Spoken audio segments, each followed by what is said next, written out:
Allez, bonjour, j'espère que le salon se passe bien pour vous. Vous avez découvert plein de choses.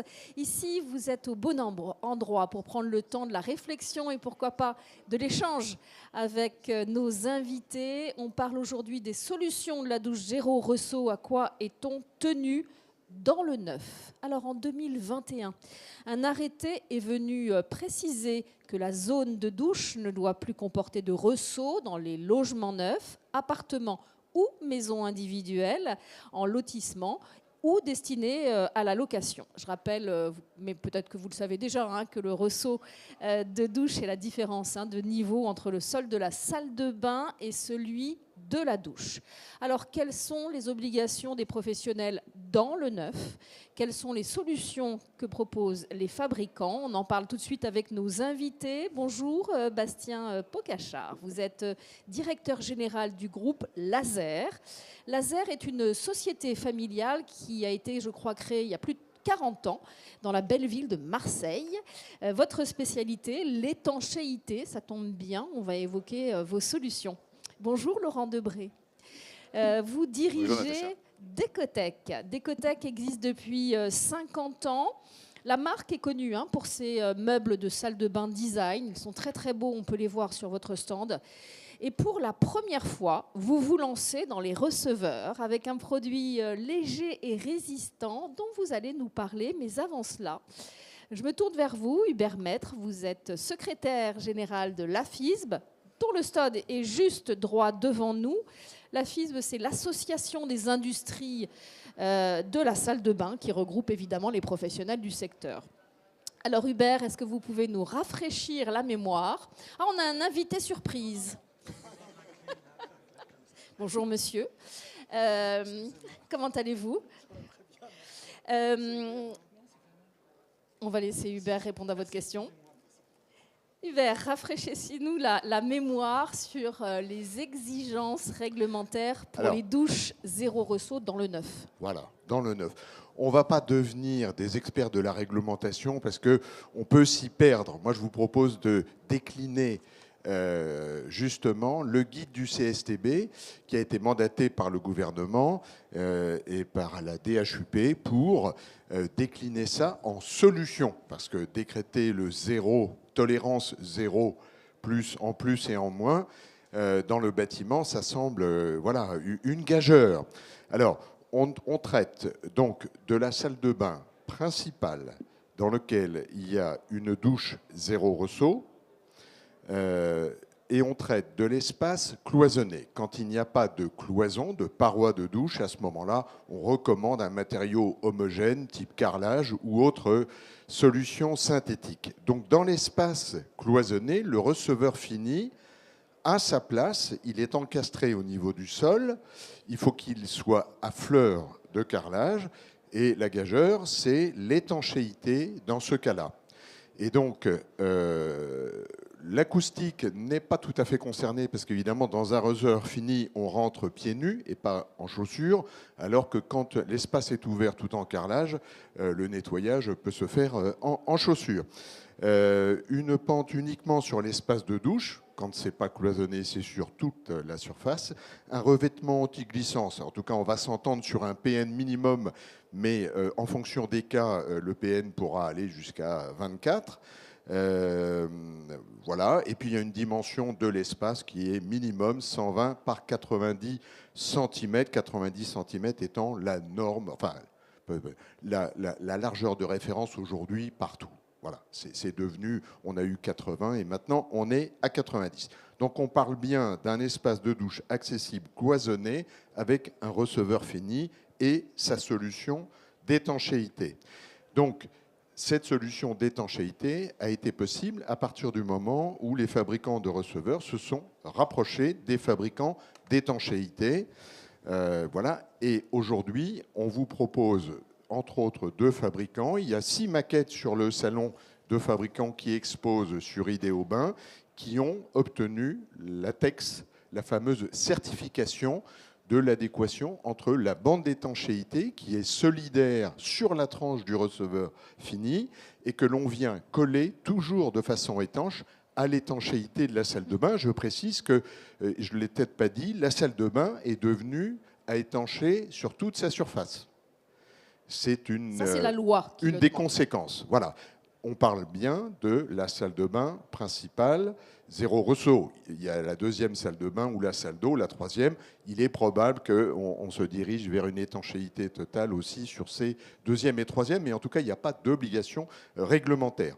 Donc, je l'ai dit, un produit sous ATEX. Alors, quand même, vous me permettez juste une petite pique, Natacha. Je lis dans la presse que l'AQC dit qu'il y a énormément de sinistres depuis le zéro ressaut. L'ATEX a 3 mois. Vous connaissez le temps d'un projet. ATEX, c'est la certification. Il y a sûrement très très peu de receveurs avec ATEX. Donc, quand on dit ça, on mélange un peu les sujets. Ça n'a certainement pas été installé dans les règles de l'art. On est d'accord. Donc, pour finir, le guide pointe des points de vigilance. Respect des dimensions de la réservation, c'est une des difficultés. Ça fait partie des dialogues avec les constructeurs et certainement les constructeurs vont finir par trouver des solutions pour standardiser les réservations. Et ça, c'est avec un dialogue avec les fabricants parce que ils gagneront, tout le monde gagnera en temps et en qualité de mise en œuvre. Une mise en œuvre par maintien en plein. Bon, sous réserve, je ne sais pas s'il y a des ATEX avec des pieds, mais en tout cas pour l'instant, c'est prévu comme ça. Je pense que c'est possible. Si le receveur est très rigide, s'il est en céramique, je pense que c'est possible avec des pieds. On le demandera à voilà, Baptiste. Voilà. Et respect de la compatibilité de collage de la bande de raccord d'étanchéité avec le receveur et le procédé, c'est l'ATEX, on vient d'en parler. Et la prise en compte du carrelage. Carrelage, c'est le carrelage, la colle et l'étanchéité, les trois associés qui ne doivent pas dépasser 15 mm. Et tout ça est dans ce guide CSTB qui est téléchargeable en ligne un peu partout, hein, c'est ce que vous me disiez. Vous tapez sur Internet guide du CSTB V2 et vous avez V2, hein, parce que le V1 ne comprenait pas justement les receveurs finis. Receveurs finis, c'est 80% du marché des douches, donc on pouvait difficilement les exclure de ces solutions. Est-ce que vous savez pourquoi cette réglementation? Qu'est-ce qui a emmené le législateur à réglementer ces douches zéro ressaut? Oh ben c'est une demande des associations de handicapés, notamment depuis longtemps. On espère malgré tout que la loi évoluera dans le temps vers un petit peu plus de souplesse sur plusieurs aspects. L'ouverture en angle est plébiscitée par beaucoup de handicapés. Curieusement, on ne parle que de l'accès par le grand côté. C'est assez curieux. Donc il y a des choses comme ça. Un petit ressaut arrondi ne se sent pas sous la roue d'une chaise roulante. Pourquoi l'avoir interdit alors que ça peut permettre de retenir un peu d'eau? Tout ça peut-être pourra évoluer dans le temps, mais on est en France, c'est quand même compliqué de faire bouger la réglementation. Donc dans tous les cas, on a un système qui est certifié aujourd'hui, porté par un grand nombre de fabricants de receveurs finis. Donc voilà. Donc tant mieux, c'est déjà ça. On lance la chose. Oui, Baptiste, c'est important de rappeler que sans certification, sans latex, les risques sont énormes au niveau de l'étanchéité, hein, c'est bien ça. Oui, tout à fait. Le latex, c'est un avis technique d'exécution, donc on est sur un procédé du CSTB exploratoire, c'est-à-dire que le CSTB nous a fait faire des tests, dont un test qui s'appelle le fameux test de la piscine. Tiens, j'ai fait quelque chose qu'il ne fallait pas. Pourquoi pas?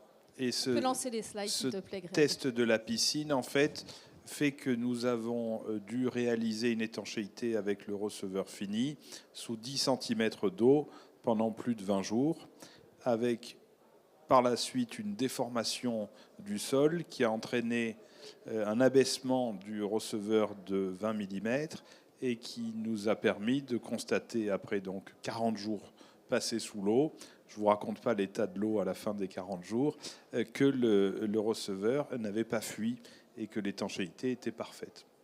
Donc c'est une mise en œuvre clairement difficile, puisqu'elle implique une minutie sur le chantier de l'installateur du début jusqu'à la fin.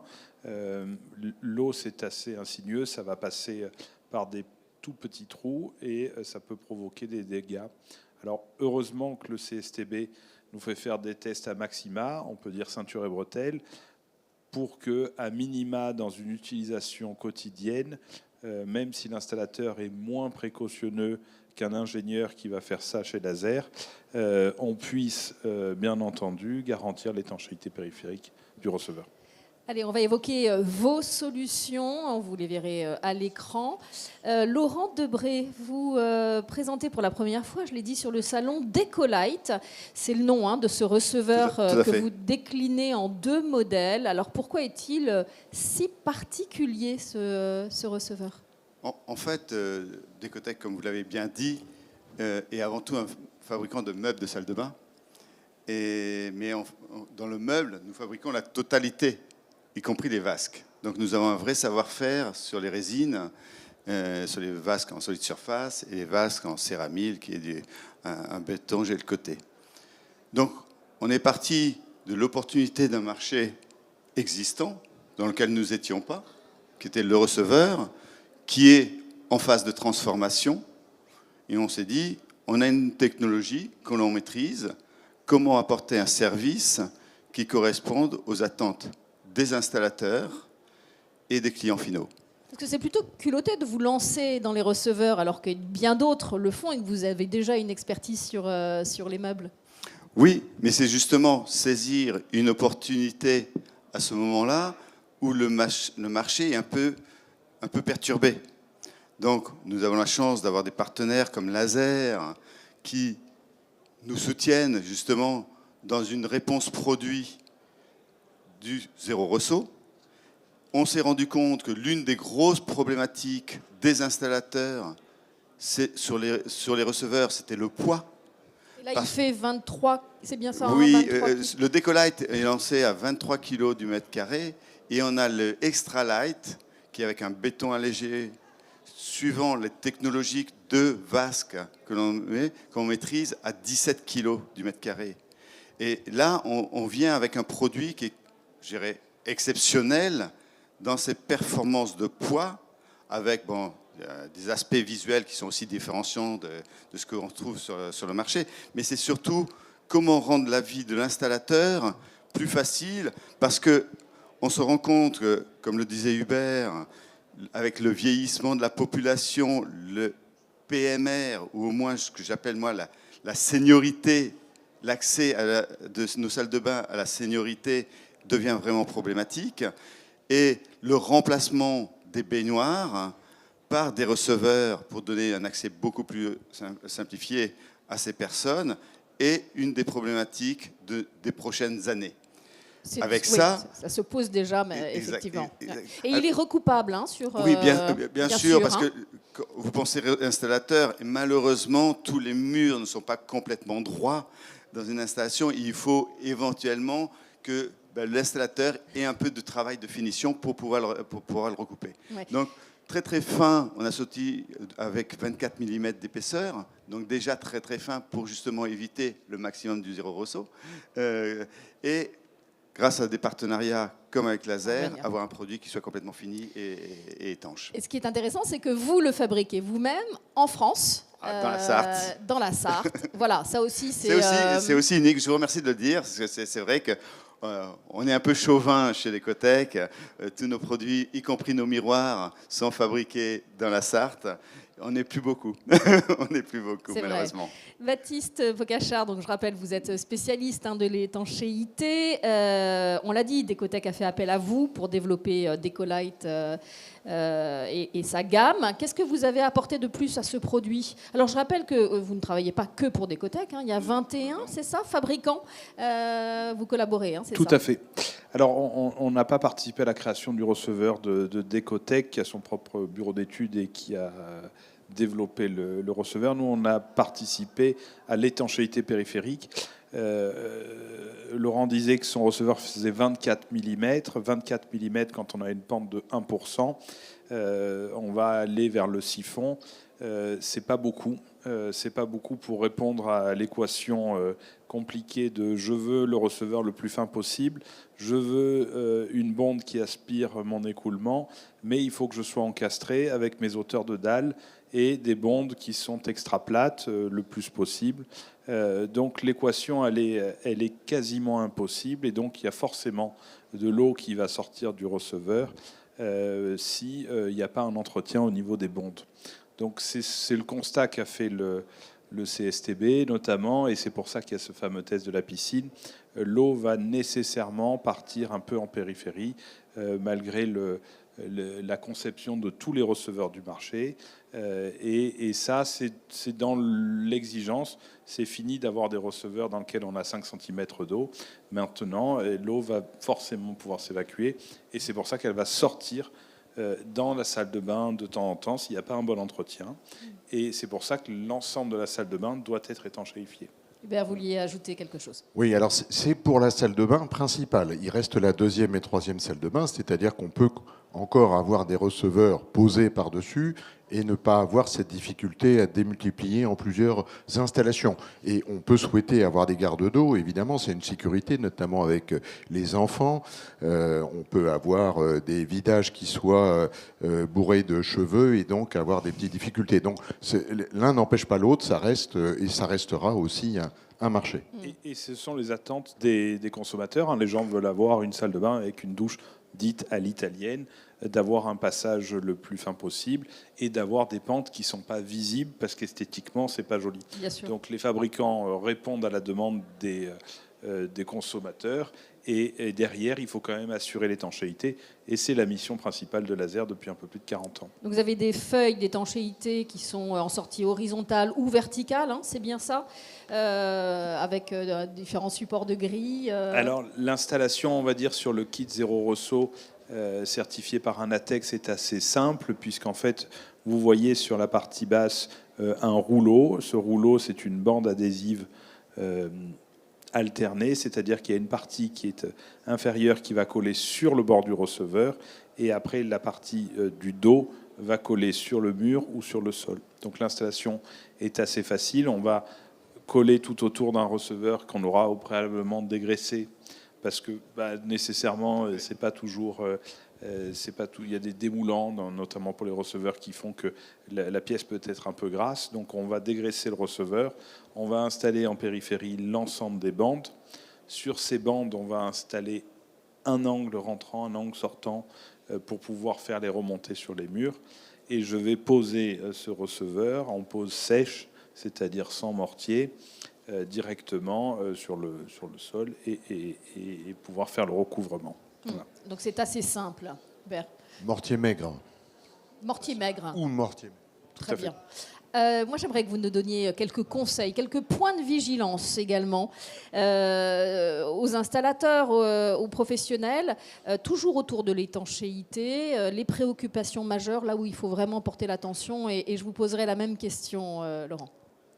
Oui, alors il ne faut pas oublier le bon sens. À l'impossible, nul n'est tenu, comme on dit en France. La norme Zéro Rosso fait qu'à un moment, il y aura toujours un écoulement qui pourra se faire ou qui pourra ne pas se faire. Donc, si la conception est mal faite, à la fin, il faudra s'adapter et poser le receveur et la bonde à la bonne hauteur pour ne pas créer de contre-pente nécessairement. Le Zéro Rosso est l'objectif, mais il faut que derrière la douche soit utilisable. Donc c'est vrai que le bon sens est la mission première. La deuxième, c'est d'avoir un chantier propre pour pouvoir utiliser les bandes adhésives. Ça va de soi, mais c'est vrai que les chantiers ne le sont pas toujours. Et la dernière, on a essayé d'avoir une pose qui est la plus intuitive possible, sans nécessairement utiliser des notices. Donc on a des vidéos de montage qui sont avec des QR codes qui sont visualisables sur un téléphone rapidement sur le chantier et qui vont expliquer comment ça se pose. Et on a prévu un petit cordon qui est obligatoire mais qui n'est pas toujours mis, c'est le cordon de désolidarisation. Ça va permettre au receveur de ne pas être en contact avec un autre matériau qui peut être dur. Et s'il y a des murs qui vont bouger dans la maison, comme ça arrive, de ne pas casser les receveurs. Voilà, ça c'est important. D'avoir une souplesse, point de vigilance. Donc il faut garder ce bon sens tout en s'adaptant aux règles. C'est pas toujours facile. Vous voulez apporter un complément? Je rajouterais juste la problématique que l'on rencontre de temps en temps quand il y a des problèmes. On se rend compte que la planitude et de la préparation du produit, de la surface est quand même très importante. voulez dire qu'elle est mal prévue à l'origine par les promoteurs ou Non. On a de temps en temps affaire à des bétonniers, quoi. Des chapistes. Hubert, c'est Non, vrai. mais elle n'est pas garantie à 100%. Enfin, ça se vérifie. Hein. Avant de prendre vos éventuelles questions, on va finir par les tendances de la salle de bain et des solutions de douche zéro ressaut. Est-ce qu'il y a des innovations qui vont encore arriver? D'ailleurs, vous travaillez peut-être sans révéler de secret, évidemment. Quelles sont les tendances? Le zéro ressaut répond justement à ce que disait Baptiste, cette idée de douche italienne, de ne pas avoir du tout de parois, ou je dirais le minimalisme de l'ensemble de la salle de bain. On se rend compte que aussi bien au niveau des parois, aussi, on cherche quelque chose de très très fin. Donc finalement, le zéro ressaut est une réponse qui peut être au-delà de la demande du neuf, mais aussi dans la rénovation. Ce qui pose d'autres aussi contraintes, hein, j'imagine, en termes de pose, en termes d'installation. Oui, alors c'est l'approche maximaliste en rénovation, mais très souvent, il y a une petite marche, ça reste quand même très raisonnable et très accessible. Hein. C'est la phase ultime de l'ouverture de l'espace douche. L'espace douche s'est agrandi considérablement, il est devenu transparent, il est semi-ouvert très souvent, quelquefois il se referme après coup, parce que finalement, on est quand même bien quand on est au chaud.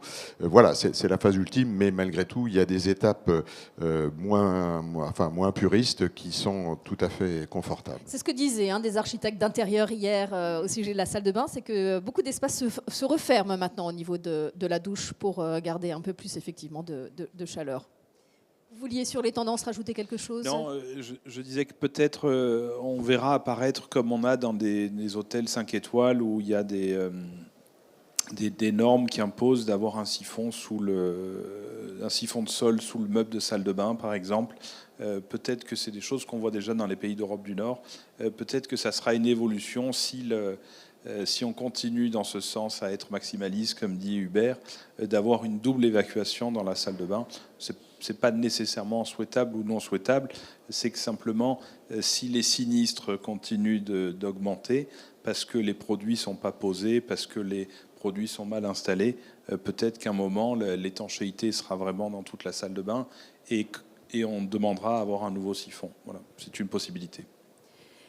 Les questions, monsieur, je vous tends le micro, je vous laisse vous présenter. Fennan, architecte, urbaniste marocain. Moi qui croyais qu'au-delà du bon sens, en fait, dans la pose des salles de bain, il y a certainement des normes de produits, des normes d'essai, des documents techniques unifiés, n'est-ce pas, auxquels vous n'avez pas fait allusion. Est-ce que je me trompe? Est-ce que c'est quelque chose du passé? Parce que ça fait longtemps que je n'ai pas actualisé mes connaissances sur la normalisation, la réglementation française concernant les marchés, notamment les marchés de l'État. Ouais. Est-ce que ces normes sont exigées ou bien c'est dans le cadre du résidentiel particulier? On n'est pas, comment dirais-je, passible par cette contrainte juridique et réglementaire. Le DTU n'a pas vocation à être une compilation des dernières innovations. Le DTU, c'est le savoir-faire éternel. Donc il y a une révision tous les je ne sais pas combien de temps. Et nous, on a participé dans les années 2013-2014 au renouvellement. Il n'avait pas été bougé depuis 50 ans. Donc c'est pour vous dire que c'est pas... Et c'est la raison d'être des ATEX. Le mot X veut dire expérimentation. Et donc la nouveauté ne figure jamais dans les DTU. Voilà. Donc c'est la raison et c'est une réglementation. Voilà. Et dans les appels d'offres, dans les marchés, la réglementation, elle est demandée. Ah ben elle s'impose, elle s'impose. Hein. Alors il y a l'installation zéro ressaut tout de suite dans les salles de bain principales, je répète à chaque fois, tout de suite, et puis celles qui seront ultérieures sous la baignoire. Mais le guide du CSTB n'a pas encore traité de la pré-installation ou du pré-équipement pour recevoir un receveur zéro ressaut sous la baignoire. C'est pas simple. Je pense ça va nous prendre au moins 1 an. Voilà, on va essayer. Si on y arrive, l'espace douche est plus large que la baignoire. Donc vous voyez un petit peu le genre de difficulté qu'on peut avoir. Autre question, messieurs.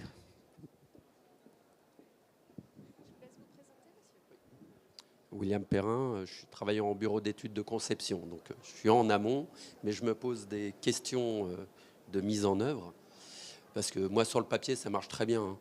Après, il y a la réalité. Donc, la planéité, on en parlait. Donc, c'est effectivement, il faut que ce soit bien plat dans la bonne direction. Ou corriger avec le mortier maigre Voilà. et la pose en plein. Hein. Mais qui prennent quand même un petit peu d'épaisseur. Mais à ça s'opposent quand même les tolérances béton du gros œuvre, qui sont souvent même supérieures. Les hauteurs contraintes en bout, les tolérances béton sont supérieures. Donc, le bétonneux, on peut lui dire c'est pas bon, mais quand il est dans ses tolérances, on peut être en contrepente. Donc même si on arrive à rattraper un peu, on est face à cette difficulté et le constructeur, il est conforme à son DTU et on est un peu coincé sur le sujet. Contrepente, il faut que l'espace douche, l'eau s'évacue. C'est oui, d'ailleurs je suis d'accord. Un des bénéfices du receveur fini, c'est qu'il vous garantit l'évacuation de l'eau. C'est le premier service performance exigée dans un receveur fini. Voilà. Et j'ai une deuxième petite question. La limite de prestation, elle se passe comment sur votre retour d'expérience? La limite de prestation, jusque-là, quand on séparait, on avait le gros œuvre qui faisait sa chape, on avait le plombier qui faisait son receveur et on avait le carreleur qui faisait sa partie. Là maintenant, comment se fait la répartition sur vos retours d'expérience? Alors, si vous voulez une réponse sûre... Non, je crois que c'est plutôt le plombier qui va poser le receveur et l'étanchéité périphérique. C'est lui qui va en avoir la responsabilité. C'est prévu comme ça.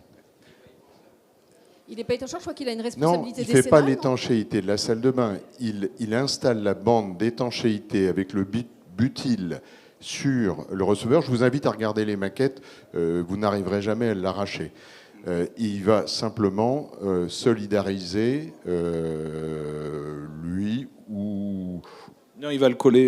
Il va le coller sur la tranche. Il va le coller sur la tranche. Il va le coller sur le sol ou le mur.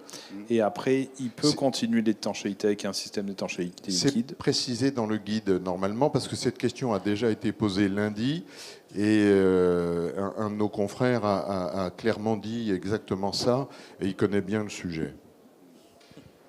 Merci pour votre question. Est-ce qu'il y a d'autres remarques même si vous êtes au-delà du cercle, n'hésitez pas à poser vos questions. Monsieur, je vous en prie, je vous laisse vous présenter.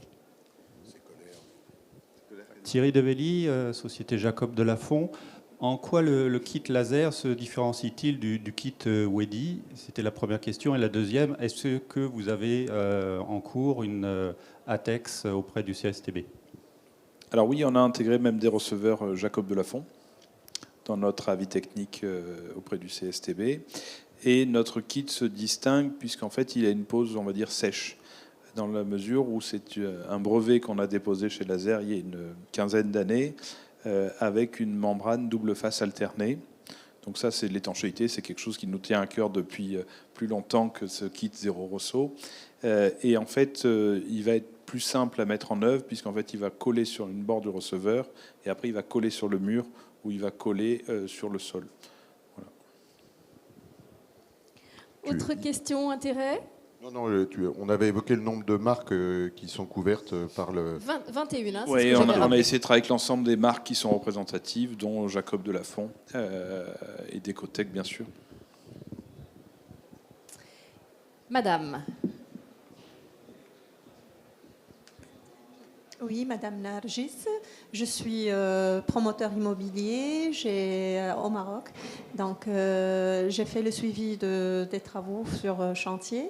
Et nous avons en général un problème parce que j'ai en fait le receveur, le matériau de constitution, il est léger. Est-ce qu'il n'y a pas un risque de tassement de receveur de douche sous l'effet du poids?